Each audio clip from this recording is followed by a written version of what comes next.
안녕하세요. 맥킨의 지혜투자 클럽입니다. 셀트리온 신약 개발 타이틀을 달려고 하는 것 같은데요. 자, 진 메디신과 항암 신약 개발까지 기사가 좀 나와 있습니다. 내일의 투자 전략까지 한번 살펴보도록 하겠습니다.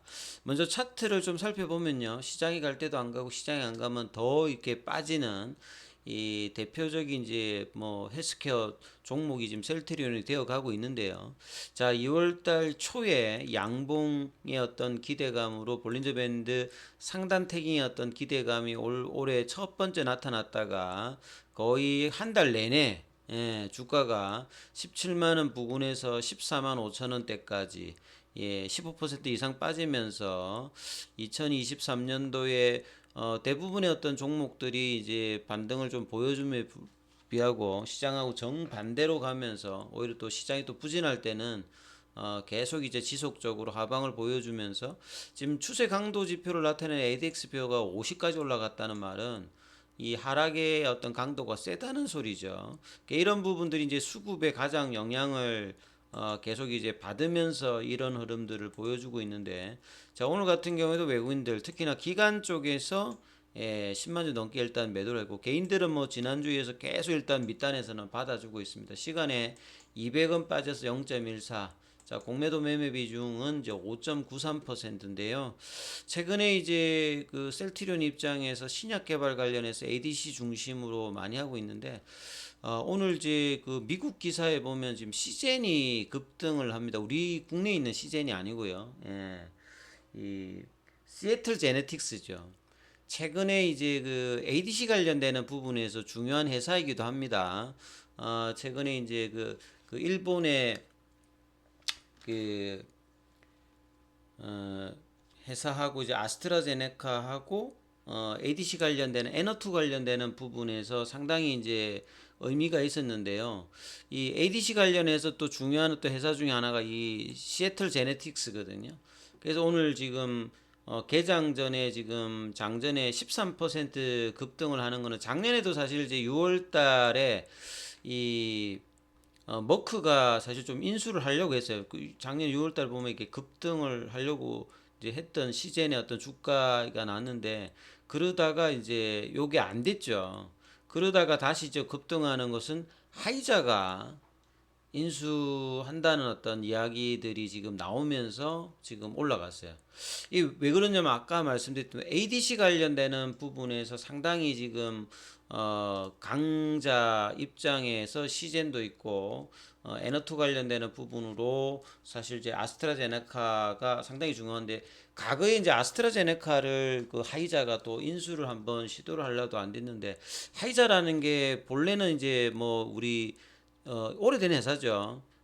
이 회사가 이제 2차 대전 때 이 뭐 내용을 보시면 알겠습니다. 우리 항생제 관련되는 이 페니신 관련되는 부분에서 대규모 이제 생산을 하면서 이 회사가 성장을 했죠. 그러다가 이제 2000년도에 성장의 한계를 하면 하이자는 항상 인수합병을 했습니다. 그래서 많은 회사를 인수합병을 하면서 이름을 좀 뭐 어려운 이름이죠. 2000년 초반에 이제 워너 램버트라는 인수를 하면서 10조짜리 매출을 내는 뭐 리피토라든지 뭐 비아그라라든지 이런 부분들이 이제 가세하면서 그 전에는 90년도만 하더라도 하이자가 뭐 14등 정도밖에 안 하던 회사였습니다. 그러다가 2000년도에 인수로 이제 3위까지 올라갔다가 그 뒤에 이제 뭐 파마시아라든지 이 바이오 쪽, 백신 쪽에는 이제 와이어스를 금융위기 이후에 이제 인수하면서 이제 뭐 작년도 매출액이 이제 뭐 거의 100조 가까이 나왔죠.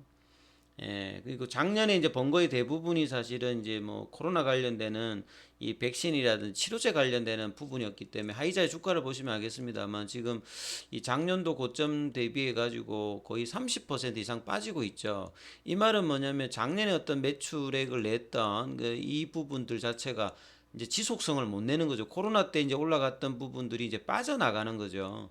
그럼 61달러면서 41달러 정도까지 이제 빠졌으니까 거의 30% 이상 빠진 거죠. 그래서 2008년도 9년도 이제 그러니까 2000년도부터 해서 인수합병하면서 이렇게 화이자가 이렇게 주가는 떨어졌습니다만 이런 어떤 부분을 가지고 다시 이제 주가가 이렇게 올라갔는데 또 이제 특허 만료가 되니까 이번에 이제 그 코로나 때 번 돈을 가지고 작년부터 어마어마하게 지금 인수합병을 하는데 그 중에 하나가 올해 들어서 또 이제 시젠까지 인수한다는 겁니다. 제가 이 이야기를 왜 해드리냐면 보통 이제 성장은 자체적인 어떤 개발도 중요합니다만 인수합병이 굉장히 중요한 부분이죠. 그래서 셀트리온의 어떤 성장에 대해서 한계를 많이 좀 느끼고 있는 부분들 자체는 뭐냐면 바이오시밀러 가지고 계속 이제 그 매출이 성장해도 시장이 그 매출이나 성장에 대해서 예전만큼 이렇게 많이 안 주는 거죠. 왜냐하면 그 여러 업체들이 지금 경쟁 구도에 뛰어들고 있기 때문에 오피 마진 자체가 예전만큼 되질 않습니다. 뭐 가장 단적으로 보면 이 유플라이마 같은 경우가 올해 가장 뭐 중요한데 휴미라의 어떤 바이오시밀러로 제일 처음에 들어왔던 이제 암데네 암데비타 같은 경우에도 뭐 55%까지 할인하면서 초기부터 선점을 하기 위해서 가격 인하를 하기 때문에 가그만큼 이제 독점적이고 내기만 하면 이제 시장 지배적인 어떤 입장에서 고밸류를 받던 어떤 이 매출과 성장이 같이 늘어나는 이런 부분에서 많이 좀 떨어났죠. 그래서 이제 여러 파이프 라인이 있어야 되고 후속 라인이 있어야 되고 이런 어떤 경쟁 강도가 치열해지고 있기 때문에 올해 사실은 뭐 유플라이마라든지 램시마이스라든지 그리고 실적들도 3조를 내다봅니다만 주가는 전혀 반영을 안 하고 있습니다. 그래서 여러 가지 이제 뭐 이유가 있겠죠. 저평가가 이제 계속 이렇게 밑단에서 안 내려가면 이제 수급에 관련되는 단기적인 부분들도 있을 거고요. 회사가 보여준 이 펀더멘탈에 관련되는 부분들이 좋음에도 저평가를 받고 있는 부분에 대해서 이런 수급 요인과 그 다음에 이제 주주 가치의 어떤 재고에서 계속 이제 뭐 이 저평가를 받고 있는 부분이 장기간 좀 되고 있는 부분들이 또 있죠. 그리고 결국은 이제 이런 어떤 실적들이 시장에서 투자자들 입장에서 고평가를 받기 위해서는 이것 말고 하나가 더 있어야 되는 거죠. 외국 사례를 보면 항상 그래서 성장의 동력원을 무엇으로 가지느냐, 기존의 업 말고. 그래서 이제 회사도 이 부분들을 굉장히 올해는 지각을 하고 있는 것 같습니다. 그래서 이 본업에 관련되는 부분을 작년에 이제 레키로나 관련되는 부분에 어떤 집중하면서 2021년도에는 사실 많이 흐트러졌고요. 아니면 레키로나의 어떤 매출액이 진짜 뭐 한 1조, 2조 돼버렸으면 이런 상황까지는 안 됐을 것 같은데 개발비도 못 보면서 빠지면서 이제 실적단에도 영향을 미치면서 이제 작년부터 이제 이 부분들을 이 본업에 관련된 어떤 충실함과 그 다음에 이제 내년도 이후에 이제 그 후보 물질의 어떤 선정을 위해서 올해는 이제 이 부분들을 개발 관련되는 부분을 확대하고 있으니까 이 부분들은 이제 시장에서 이제 주가로는 이제 반영을 안 해주고 있는 부분이겠죠. 그래서 시간적인 어떤 이 타임 레깅이 이제 벌어지는데 이런 부분들이 결과치를 낸다라고 하면 개발 능력에서 뛰어남을 보여줬던 셀트리온 입장에서는 이 밸류에이션 회복은 분명히 이제 가능한 부분인데 지금 주가에서는 이제 이 부분들이 전혀 이제 반영이 안 되고 있는 어떤 분위기를 좀 이해를 하셔야 되겠죠.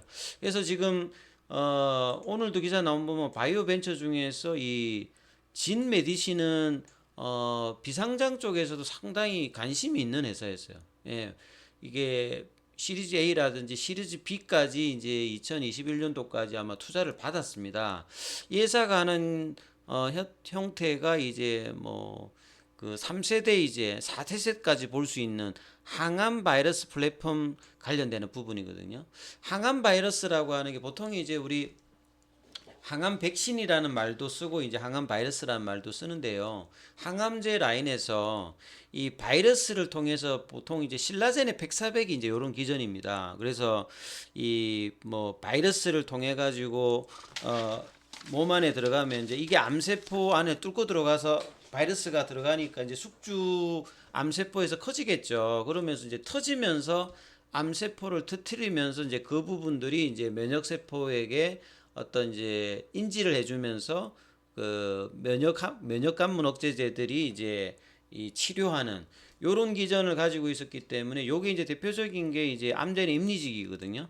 임리직이 이제 뭐 매출 구조가 그렇게 크진 않는데, 왜냐면 이 당시가 이제 면역관문 억제제가 굉장히 핫할 때이기 때문에 임리직을 통하면 면역관문 억제제의 반응률을 높일 수 있을 거다. 이것 때문에 사실 이제 신라젠 같은 경우도 핫했던 거거든요.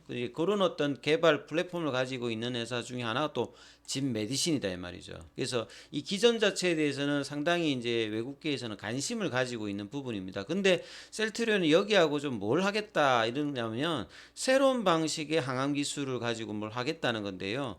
이 항암 바이러스 관련되는 부분이 좀 약점이 있는 부분들이 있는데, 이 뭐냐면 이 항암 바이러스가 앞서 제가 말씀드렸듯이 암세포 안에 들어가기만 하면 바이러스는 이렇게 들어가는 능력은 상당히 뛰어나거든요. 그리고 숙주 안에 들어가서 이제 커져가지고 이제 터져버리는데, 암세포를 찾아가는데 한계가 있다 이 말이에요. 예. 보통 이제 백사백 같은 경우에 주사를 할 때 그 암세포에 직접적으로 이렇게 주사를 합니다. 이런 어떤 상황이기 때문에 암세포를 찾아가는데 좀 한계가 있다는 거죠. 그래서 우리 몸에 이제 면역 체계가 어떤 외부 어떤 이제 이런 항암 바이러스가 이제 들어오게 되면 이 없애버리는 특징이 있으니까, 그래서 이제 항암 바이러스 같은 경우는 암세포에다 직접 주사를 합니다. 그러다 보니까 이제 용법이 이런 어떤 제한적이다 보니까 이제 항암 바이러스 관련된 제품이 그렇게 허가된 게 그렇게 많지가 않거든요. 근데 이제 진 메디신의 어떤 기술은 항암 바이러스가 이제 표면이 나노 물질로 이제 코팅을 한 거죠. 이러면 이제 면역 세포의 어떤 공격을 피할 수 있는 장점을 가지고 있는데, 이걸 항암 항체에다 붙여버리는 거죠. 그러니까 항체라는 거는 이제 항원하고 항체하고 이제 특이적인 결합하는 특징이 있으니까 요게 이제 매개체가 되어서 암세포에 이제 도달을 하게 하는 거죠. 그러니까 이제 여기에 이제 그 허주마 항체를 다는 거죠.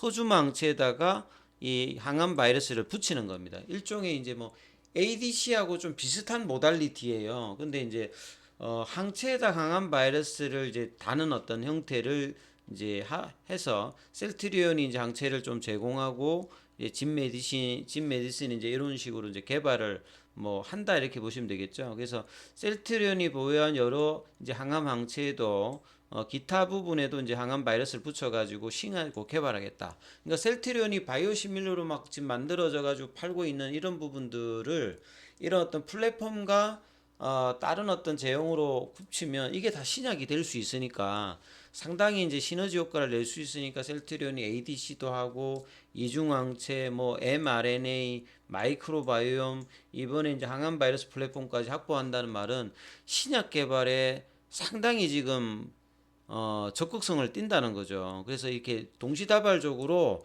오픈 이노베이션을 엄청 많이 해가지고요. 빠르게 이 중에서 데이터가 나오는 부분들을 내년 정도면 신약 후보 물질로 바로 뭐 개발이 되는 이런 분위기로 나오는 건데, 이제 이런 부분들이 단순히 그냥 개발하는 거로 생각하지 마시고 상당히 좀 내년도 이어 결과가 어떻게 나오는지가 상당히 좀 중요할 것 같습니다. 회사의 중심은 ADC라고 했어요. 예, ADC를 중점으로 아까 제가 앞서서 미국의 하이자와 시젠의 어떤 형태, 우리 국내로 보면 ADC 관련해서 주가가 움직이는 건 뭐 레고캠 바이오가 그런 경험이 있습니다만, 지금 빅파마가 ADC 관련되는 부분에서 상당히 관심을 가지고 있고, 이 셀트리온 쪽도 이제 ADC에 강한 어떤 흐름 보니까 여기도 장기적으로는 이제 이 부분을 연동될 수 있을 거다 이렇게 이해를 하시면 될 것 같고요. 그래서 기우성 대표 같은 경우에도 그 올해 2023년 이 비전이 신성장 동력을 활보하겠다는 것이 캐시카우는 됩니다만, 이 주가라는 게 주식시장에서 그 기업 입장에서 상당히 또 중요한데, 주가가 이렇게 반영을 안 하는 부분은 바이오 시밀러로 가는 데는 올해는 시장에서 그 부분을 그렇게 실적이 좋다는 전망에도 크게 지금 반응을 안 해주고 있기 때문에, 이런 새로운 성장 동력원 관련되는 부분의 어떤 이 모멘텀을 상당히 이제 일단은 관심 가지고 봐야 되겠고, 그래서 2023년 이 비전을 통해서 이 지금 위기 상황이죠. 경제도 위기입니다만 이 바이오 제약주들은 굉장히 지금 어려운 어떤 상황입니다. 그래서 이 위기를 기회로 성화시킬 수 있는 한 해가 되어서, 내년도에는 기존의 어떤 이 바이오 시밀러 사업의 어떤 탄탄함과 또 올해 유플라이마하고 램시마스의 어떤 재료, 그다음에 이제 삼사병에 관련되는 이야기는 어떤 리포트도 잘 안 나옵니다만 이 부분과 신약의 어떤 시너지 관련되는 부분 그리고 내년도에 이제 새로운 공장 관련되는 부분들도 돌아가기 때문에 장기적인 어떤 기대감들은 여전히 뭐 일단 보고 주가는 그런 차원에서 본다고 하면 상당히 뭐 중장기적으로는 이 저평가 영역에 있는 상태라고 봐야 되겠죠. 근데 이제 조금 더 내려가게 되면 장기 이제 중기 라인에 있는 이 부분도 추세가 바뀔 수가 있어요. 그래서 주가가 작년도에 최저점 13만 원 대였는데 지금 그 부근에 거의 지금 육박하는 주가 흐름을 보이고 있는데 이 단기적으로는 빨리 지금 요 음봉의 어떤 시가를 회복하는 양봉이 거래량과 더불어서 나와야 되는데 아직은 수급의 반전이 안 나오고 있습니다. 그래서 자 내일이 2월달 마지막인데 이 부분들 어떻게 좀 개선되는지 참고하시면서 대응 전략 삼아보시기 바라겠습니다. 여기까지 하겠습니다.